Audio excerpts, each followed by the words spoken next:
4 anyos nga batang lalaki nga nag-antos karon sa sakit nga leukemia ang nanutok sa inyong kasing-kasing aron matabangan sa iyang chemotherapy treatment ug sa balayranan sa ospital.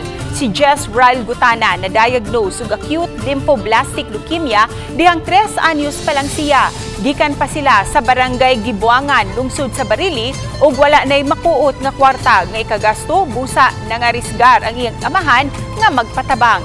Sa gustong mutabang, mamihimong moduaw sa room 421 sa Perpetual Sucor Hospital. Ug di gani palihog pagtawag sa 0967-860-5499 ug pangitaa si Rowena Gutana ang inahan sa bata.